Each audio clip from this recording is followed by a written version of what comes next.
e comecei a procurar, Hum. serviço. E aí um amigo meu falou assim: "Por que você não trabalha de cuidadora?" Aí eu falei assim: "Não, cuidadora? Como assim? Hum. Lá no Brasil não nem trocava nem as fraldas da minha sobrinha, eu vou Sim. trocar fralda de idoso?" Eu falei: "Não, não, tudo bem". Aí uma amiga minha entrou, e aí ela começou a falar a rotina de como que era. Eu falei: "É sério que é só isso?", né, na época. Você achando, né, assim. É sério que é só isso? É, não, é só você ir lá conversar. Se você não quiser, por exemplo, trocar a fralda, é só você falar para a empresa, tipo, o que você não gosta de fazer, e eles vão arrumar um cliente mais focado para a área de companhia do que para a área de cuidados, assim, mais específicos.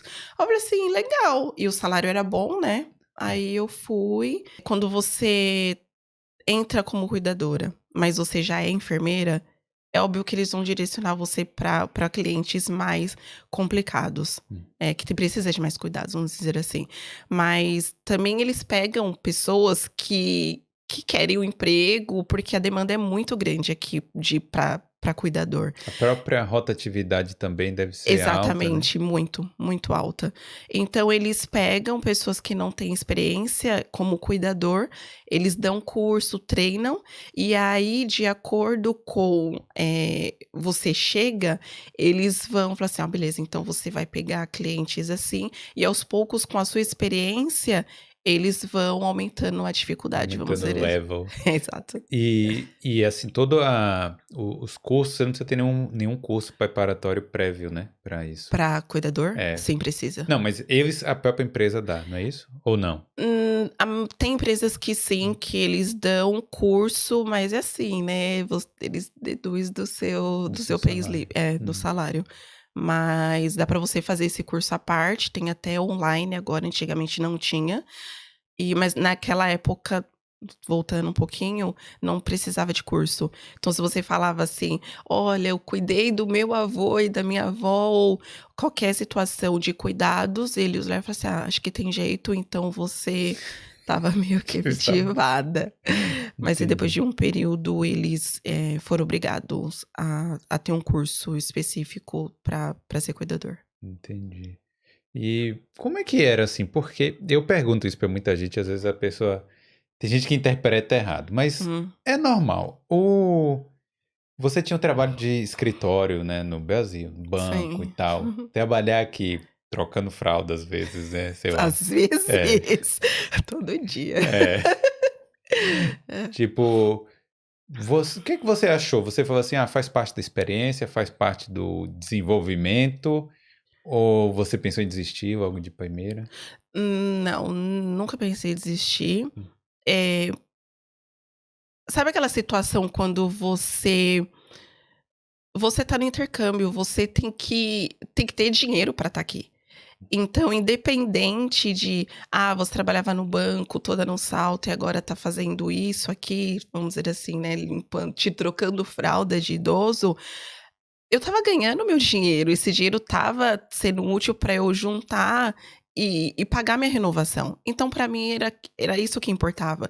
Então, eu nunca cheguei a pensar: "Ah, ser cuidadora não é algo legal, porque eu fazia outra coisa no Brasil". Não, nunca cheguei.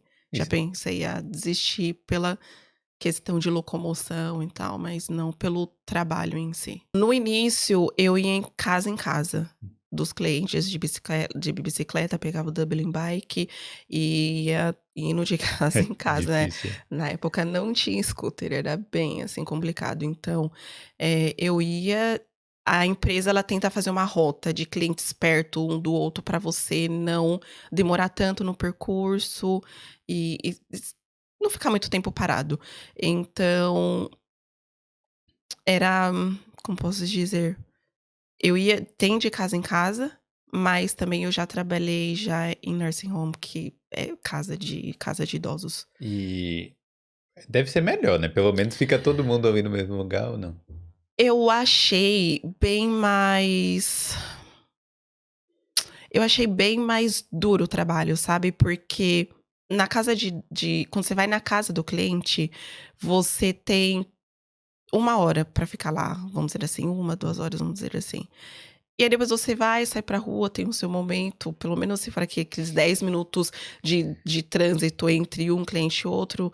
Mas só que quando você trabalha no nursing home, você tá ali, vamos dizer assim, 4 horas direto e é pauleira. Você tem que sair de um quarto, já tem que ir para o outro, é cliente tocando a campainha e você tem que ficar trocando fralda, comida. Então, assim, você não para, é direto. Entendi. É bom por um sentido da questão da locomoção, porque chega no inverno ou quando tá chovendo, meio que atrapalha essa questão, né, de você ficar andando de bicicleta. Mas tem pós e contras, Mas você assim. não dá uma respirada, né, quando você tá na nursing home, é tudo Não, muito não. E intenso. até a questão de dos seus intervalos é bem cronometrados, assim. É bem complicado. E quais são os maiores desafios desse job, assim, do trabalho em si? Porque eu imagino que Uhum. deve ter muito idoso com Alzheimer, né? Tem. Ou 100%, eu não sei se é 100%, mas assim, deve ter muito. Ou, sei lá, eles maltratam, acontece alguma coisa assim, como é que é? Eh, tem várias coisas, por exemplo, tem bastante idoso com Alzheimer e demência, você tem que tomar muito cuidado, porque eles falam, às vezes agem de uma forma que talvez possa te machucar e você tem que entender que é o seu trabalho, ou caso você, vê que você está sendo lesado de alguma forma, psicologicamente ou fisicamente, você pode reportar isso para a empresa, até mesmo pedir para sair, do cliente, né, eles fazem a troca. E também tem a questão do inglês. Eu sempre falo para as pessoas que falam assim: "Ai, Fernanda, e essa questão de trabalhar com idosos, como que é? Eu posso chegar aí e já trabalhar?" E eu sempre falo: "Qual o seu nível de inglês?" Por que que eu falo isso? Porque já aconteceu comigo, não só uma vez, já 2, 3 vezes, de eu estar no meu cliente e meu cliente começar a ter um começo de derrame, e eu ter que Eita. ligar para emergência e passar tudinho as informações que ele fala. Imagine você lá, sem inglês, e ter que ligar para emergência e eles falam assim: "Qual é o endereço do seu cliente?" Eu Eita. mal sei o meu endereço. Aí ele fala: "Spell." Meu Ah, Deus, quando fala spell. sim. Aí, quando fala pra Sim, soletrar sim. em inglês, aí você fala: "Meu Deus do céu." Então tem que ter um nível de inglês pra pelo menos intermediário pra cima, pra poder cuidar de idoso, porque você tem que reportar pra empresa, você Não, tem que mas reportar pra espera aí, família. o que aconteceu? Sim, você ligou e aí, falou com a emergência? Sim, Hã. naquela época eu já estava já com inglês intermediário, mas mesmo assim a situação é como Si você não sabe como proceder, porque você tá vendo lá o cliente desfalecendo e você tá ali no telefone toda tremendo e você revirando o olho, eu não sei como é quando a pessoa tem um tá derrame. Se bem que tem enrolando a língua. enrolando a língua, Aham, sim. então você não podia perguntar para o cliente o endereço dele? Não, a gente tem um caderninho, vamos dizer assim, uma pastinha, Hum. que lá tem todas as informações do cliente. Ah, Então, aí eu tive que ir lá correr, pegar essa pastinha, e aí passar todas as informações que ele pede: nome de cliente, endereço, telefone e do contato de alguém mais próximo do cliente. Mas foi ufa. bem tenso. Chegou uma ambulância lá? Chegou o irmão dele, Hã, e ele trabalha no corpo de bombeiros, e aí foi, por resolveram. graças a Deus, deu Não, certo. porque é uma situação muito Sim, difícil mesmo. Eu acho que o inglês é essencial para tudo, né. A sim, mas gente nessa situação, é, eu acho que literalmente precisa. é, verdade. E aí você ficou muito tempo então, né, trabalhando com isso? Sim, fiquei muito tempo, trabalhando como cuidadora, foram 5 anos trabalhando, 5 trabalhei, anos. na pandemia também, Hum. pelo nursing home do governo, o HIC. Esse período foi bem intenso, assim, foi bem intenso. Mas por quê? Assim, pelos cuidados da pandemia mesmo? Foi intenso, porque nessa época eu já não estava trabalhando full time como cuidadora. Eu já estava já estava na faculdade, indo para a área financeira, e aí estava precisando muito de cuidador pela É. situação. E aí meu amigo falou assim: "Fernanda, estão precisando, estão pagando super bem". Aí eu falei assim: "Tá, beleza".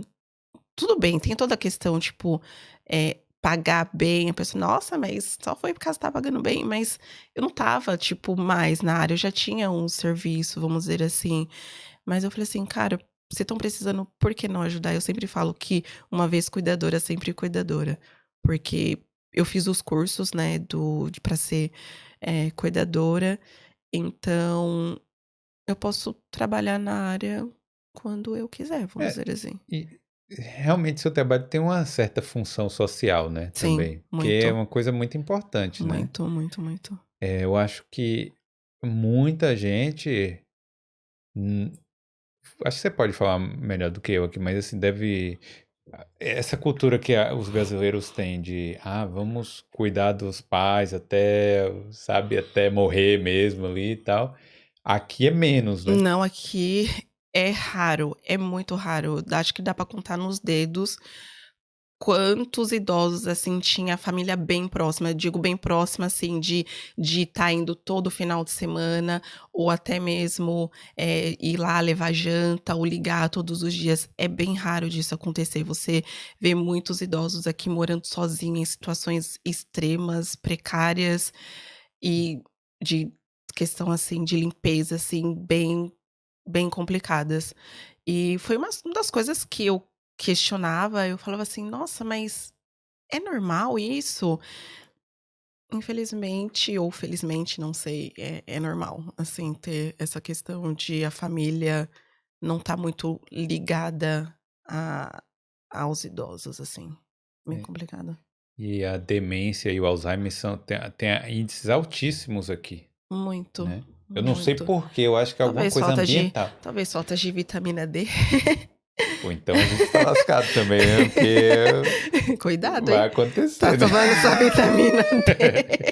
Até Tem que tomar. esqueci de tomar, vou tomar. Aí, ó, viu, ó, já começou. É, pra morar na Irlanda tem que tomar, né. Sim, sim, É sim. muito importante. Obrigado por ter assistido esse corte do Boulder Podcast. Para ver essa e outras entrevistas completas, visite o Boulder Podcast no YouTube.